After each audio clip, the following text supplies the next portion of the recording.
akinyamaza farasi anatulia, akiendelea na haya nyingine farasi anagonga miguu, akinyamaza anatulia.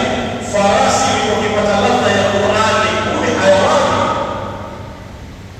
Lakini huyu sahaba Husayn anaendelea kusoma Qur'ani, akitizama mbele yake juu akaona kuna wingu linakuja mbele yake. Alikuwa na hofu, kuogopa, akawacha akakimbia kwa Mtume Muhammad sallallahu ya Rasulullah, akamhadithia wakati nasoma Qur'ani, nikisoma aya na mwana farasi anatoa sauti ya furaha. Unajua hata hayawani kuna sauti ya huzuni, kuna sauti ya furaha, kuna sauti ya ukali, utazijua zile sauti zake.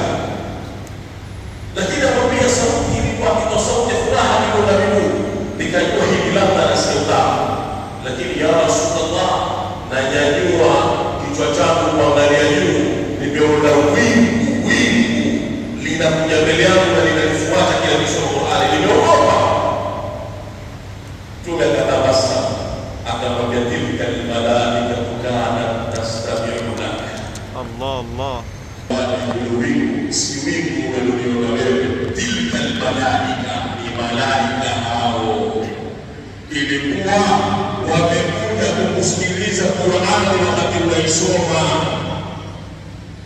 Na mimi nawaambia ndugu zangu, baada ya kumaliza muhadhara huu tutasoma Qur'ani, tuelewe na tufahamu Qur'ani itakaposoma, malaika wanateremka hapa, watakuja kusikiliza Qur'ani. Ndio tukaambiwa, wa idha quri'a al-Qur'an fastami'u lahu wa ansitu la'allakum turhamun. Pindi pale Qur'ani inaposoma, fastami'u, angalia lugha iliyotumika hapa, fastami'u, istama'a, kuna sami'a na istama'a.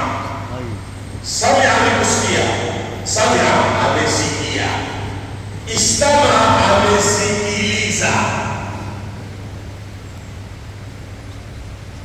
Melezi hapa, sami'a amesikia, istama'a amesikiliza. Mwenyezi Mungu hakusema kuisikia Qur'ani. Kusikia na kusikiliza ni vitu viwili tofauti. Ninaweza kwa wewe unazungumza, nimeshika simu na chapa